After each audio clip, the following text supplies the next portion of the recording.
कृष्णा दोस्तों, मैं अर्चना गुप्ता वृंदावन से अपने YouTube चैनल ज्योतिष कुंजिका में आपका हार्दिक स्वागत करती हूँ। जो मैं विषय लेके आई हूँ दोस्तों, वो आज आपके लिए बहुत ही इंटरेस्टिंग रहेगा और बहुत ही महत्व रखता है ये हम सबके जीवन से। दोस्तों, सबसे पहले मैं ये बोलूँगी कि आप मेरे चैनल को प्लीज़ ज़रूर लाइक करें, सब्सक्राइब करें, बेल आइकन ज़रूर दबाएं, उसे ना भूलें ताकि मेरी हर नोटिफिकेशन आपको समय समय पर प्राप्त होती रहे। लाइक और शेयर भी करें दोस्तों। अब मैं विषय प्रारंभ करती हूँ। अब मैं आपको बताती हूँ जो हमारे जीवन में जो तिथियाँ होती हैं उनका क्या महत्व होता है, उन तिथियों के क्या नाम हैं और उनके देवता कौन से हैं। सबसे पहले मैं आपको इसके महत्व के बारे में बताती हूँ दोस्तों।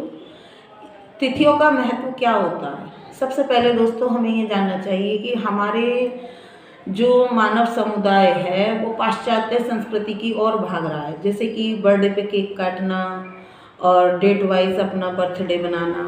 पहले क्या होता था कि हम पंडित लोग बुलाते थे तो अपनी जो जन्मदिन बनाते थे वो हम तिथि के अनुसार बनाते थे।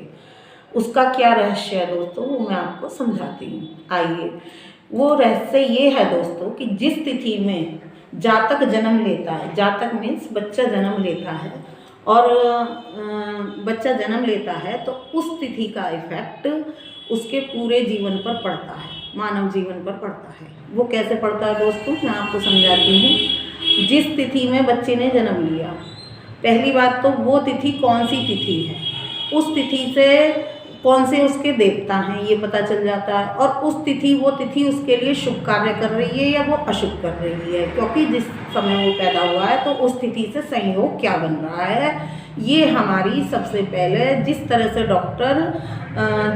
डॉक्टर जो है चेकअप वगैरह कराता है और उसमें बीमारी को पकड़ता है, तो जन्म कुंडली के अंदर हम जो मनुष्य की बीमारी पकड़ते हैं दोस्तों, तो वो सबसे पहले तिथि के से पकड़ते हैं, और उसी तिथि से जो हम जन्मदिन बनाते हैं उसी पर हम क्या करते हैं कि जैसे कि भाई मूल ग्रह में हुए हैं तो मूल तिथि कौन सी थी, इस तिथि में थी, मूल नक्षत्र था, तो हम क्या करते हैं तिथि प्लस नक्षत्र को करके उसकी शांति करा देते हैं, क्योंकि उसी तिथि में हम हर साल शांति कराएंगे तो उसका लाभ हमें अधिक मिलेगा दोस्तों।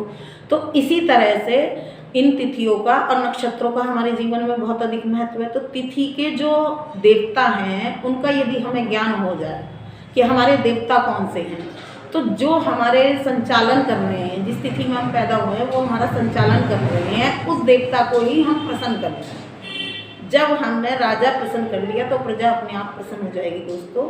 तो हम उस तिथि के देवता को प्रसन्न कर लें, और यदि वो किसी से युति बनाकर मतलब किसी नक्षत्र से और उसका फल खराब कर रहे हैं तो दोस्तों हम उसका दान करें, जो कि हम अपने जन्मदिन की तिथि के अनुसार करते हैं। तो दोस्तों मेरा यह मानना है कि आप सबको यह रीति त्याग कर कि डेट वाइज आप जो बच्चों का बर्थडे बनाते हैं आप उस पर ना बनाएं, बच्चे की तिथि के अनुसार ही उसका जन्मदिन बनाएं ताकि उसका जीवन अच्छे से हो और ये परंपरा अपना बनी रहे, और उन्हें ये भी ज्ञात हो कि इसका महत्व क्या है।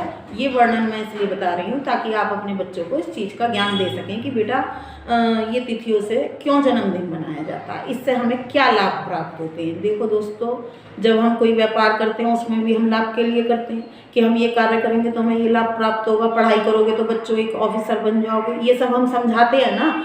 तो उसी तरह से हमें तिथियों की और अपने संस्कारों की, अपने उसकी मौलिक विचारों की जो है हमें बच्चों को समझाने के लिए ये मुद्दा मैं आपको दे रही हूँ कि ताकि आप बच्चों को समझा सकें तिथियों से करने से हमें क्या लाभ मिलता है और उसके जीवन हम अपना जीवन और अधिक सफल कैसे बना सकते हैं और कैसे सक्सेसफुल कर सकते हैं।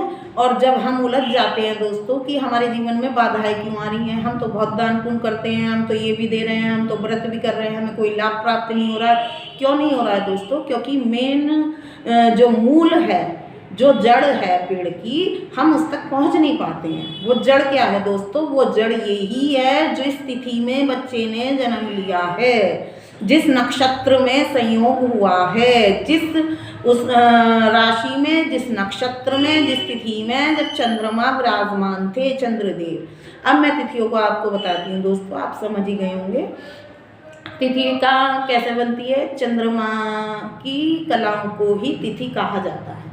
जो हमारे चंद्रदेव होते हैं उनकी कलाओं को ही तिथि किया जाता है और इसका सूर्य और चंद्रमा के अंतरांशों पर इसका मान निकाला जाता है दोस्तों, जिससे तिथियां बनती हैं।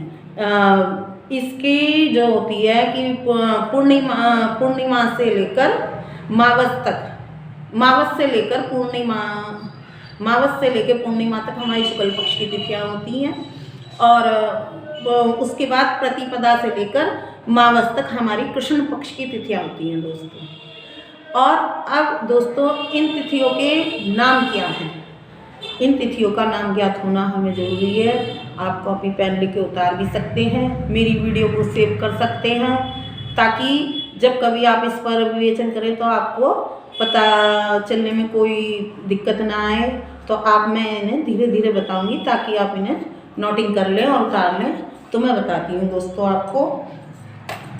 प्रथमा तिथि और षष्ठी तिथि और एकादशी तिथि, इनका नाम क्या होता है दोस्तों? ये नंदा तिथि कहलाती है दोस्तों।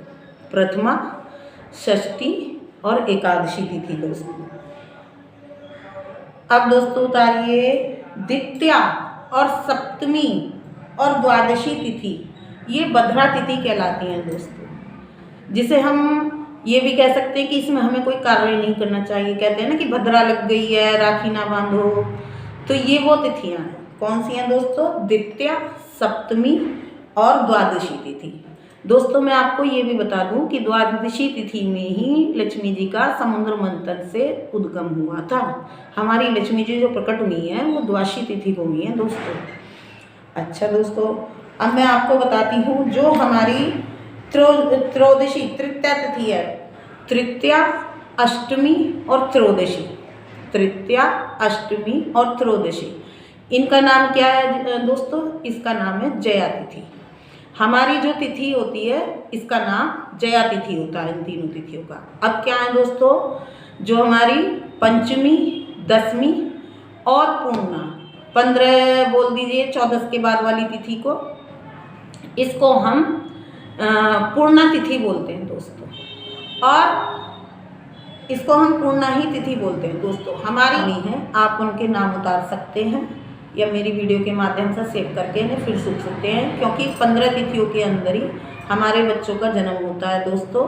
15 हमारी शुक्ल पक्ष की तिथियाँ, 15 हमारी कृष्ण पक्ष की तिथियाँ, लेकिन इनके देवता सेम ही होते हैं दोस्तों, परंतु पूर्णमासी के देवता चंद्रमा होते हैं दोस्तों और मावस के देवता पितृदेव होते हैं दोस्तों। ये हमेशा ध्यान रहे, बाकी सबके देवता एक जैसे होते हैं। अब आप इसे नोट कर लें दोस्तों।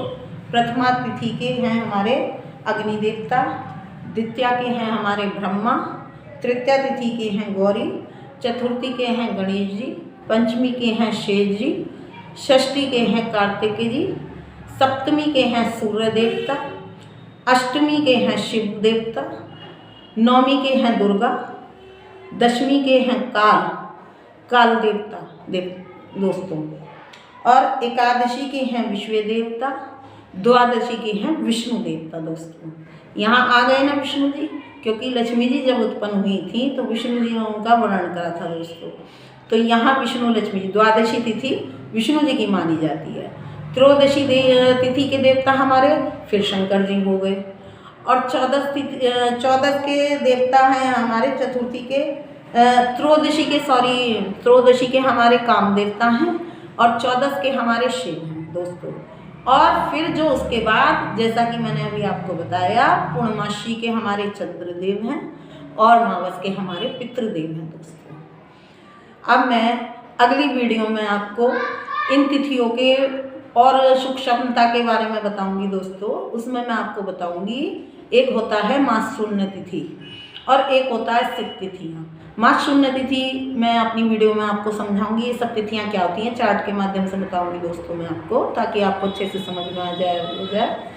अब प्लीज़ मेरे चैनल को सब्सक्राइब जरूर करें, लाइक और शेयर करें दोस्तों। अब राधे कृष्णा दोस्तों।